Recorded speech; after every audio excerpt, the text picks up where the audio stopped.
السلام علیکم ورحمۃ اللہ وبرکاتہ۔ اعوذ باللہ من الشیطان الرجیم، بسم اللہ الرحمن الرحیم۔ سورۃ البقرہ آیت نمبر 47 اور 48۔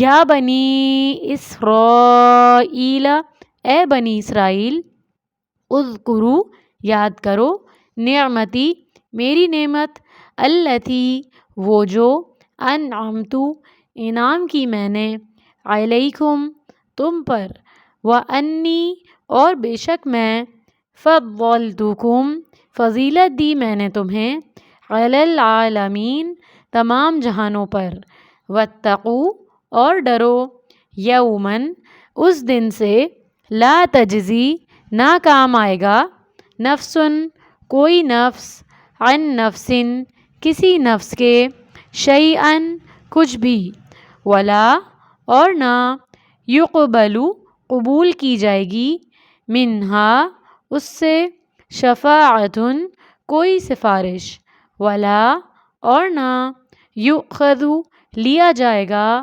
منہا، اس سے، عدل، کوئی بدلہ، ولا، اور نہ، ہم، وہ، ینصرون، وہ مدد کیے جائیں گے۔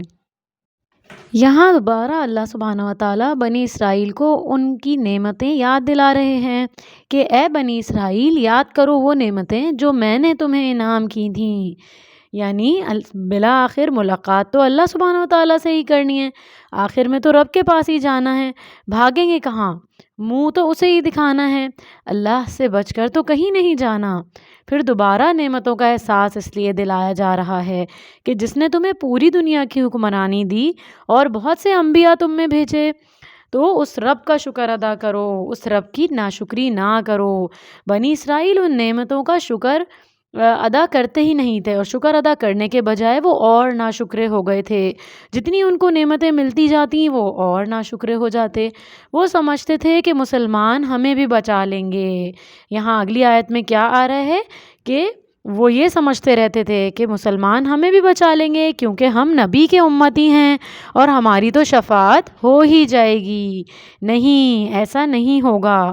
شفاعت ملے گی مگر ان کو نہیں جنہوں نے خود ساختہ دین بنا لیا تھا، یعنی اپنی مرضی سے دین پر عمل کرنا شروع کر دیا تھا۔ دین کی کچھ باتوں پر عمل کرتے تھے اور کچھ پر نہیں کرتے تھے، یعنی اپنی ہی مرضی کرتے تھے۔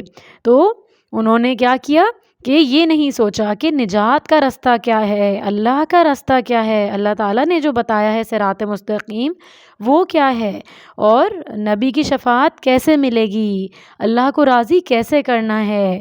یہ سب کچھ چھوڑ کر وہ صرف دنیا میں ہی مگن ہو گئے اور اللہ سبحانہ وتعالیٰ کو بھول گئے، اللہ تعالیٰ کا شکر ہی ادا نہیں کرتے تھے۔ اور سب قوموں کو بھی ہدایت کی نعمت ملی، لیکن بنی اسرائیل کو یہاں اللہ تعالیٰ 2 دفعہ مخاطب کر کے فرما رہے ہیں کہ تمہیں دنیا جہان کی نعمتیں دے دی میں نے، اور تمہیں فرعون کے ظلم اور اس کی غلامی سے بھی نجات دی۔ فرعون کون تھا یہ ہم اگلی آیت میں پڑھیں گے۔ تو تب تک کے لیے اپنا بہت خیال رکھیے گا۔